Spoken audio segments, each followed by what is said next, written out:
સુરત શહેરના ગળોદરા વિસ્તારમાં ફરીથી એક હત્યાનો ચકચારી કિસ્સો સામે આવ્યો, જેમાં પતિએ પત્નીને ચપ્પુ વડે ગળું કાપીને ઘાતકી હત્યા કરી હોવાનું સામે આવ્યું.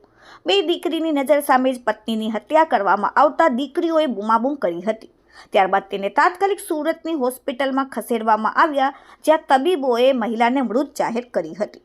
મૂળ અમરેલી જિલ્લાના અને ગળોદરા પોલીસ સ્ટેશનના હદના વિસ્તારમાં આવેલા દેવત ગામની સન્ડે લગુન હાઇટ્સમાં 35 વર્ષીય નમ્રતા જયસુખભાઈ વાણિયાના પરિવારમાં સાસુ, સસરા, દેરાણી, પતિ અને 1 વર્ષની અને 8 વર્ષની એમ 2 દીકરીઓ છે. તેમજ જયસુખભાઈ ક્યારેક છૂટક મજૂરીએ જતા હતા, જ્યારે તેમના પત્ની નમ્રતાબેન સાડી અને ચણિયા ચોલી સહિતની કામગીરી કરીને આર્થિક રીતે ઘરમાં મદદરૂપ થતા હતા. બધા પોતપોતાના રૂમમાં સુવા ગયા ત્યારે રાત્રે નમ્રતાબેન અને જયસુખભાઈનો કોઈ બાબતે ઝઘડો થયો.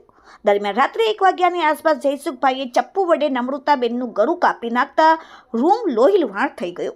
બંને દીકરીઓની સામે જ પિતાએ માતાની હત્યા કરી હતી. ત્યારે મોટી દીકરી ઊંઘમાંથી જાગી જતા માતાને લોહીલુહાણ જોતા બૂમાબૂમ કરી હતી.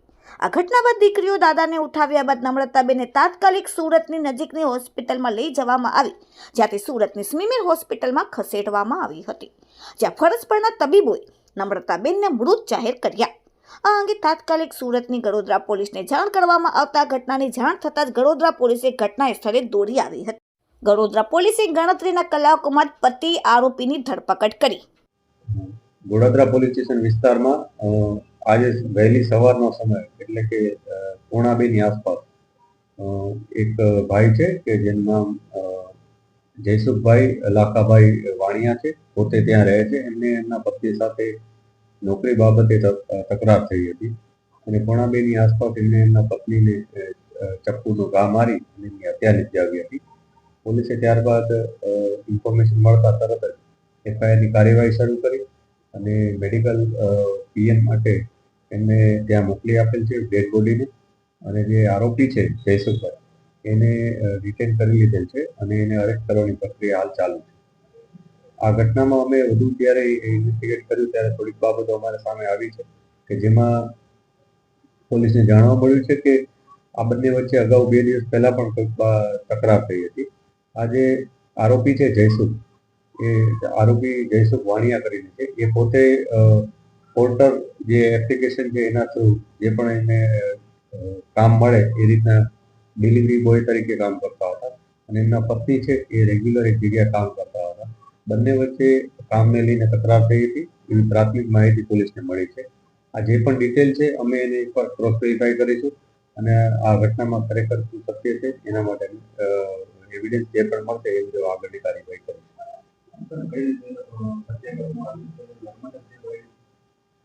આ જે ઘટના બની છે એ એમના ઘરમાં અંદર એ લોકો જ્યારે સૂતા હતા ત્યારે એમની એમના 2 દીકરીઓ છે, બંનેની સાથે એ લોકો સૂતા હતા અને કોઈ પણ આ જે નોકરી બાબતની તકરાર થતા એમના ઘરમાં એમ ચપ્પુ જે હતું એ ચપ્પુ ઘરમાં જે યુઝ કરતા એ પ્રકારનું ચપ્પુ એમની પાસે પડ્યું હતું. એ ચપ્પુ લઈને એમણે એમના પત્ની ઉપર એક ઘાતક વાર કર્યો હતો. એના ગળાના ભાગમાં એમને ઊંડો ઘા માર્યો હતો, જેને કારણે એમનું મૃત્યુ થયું હતું.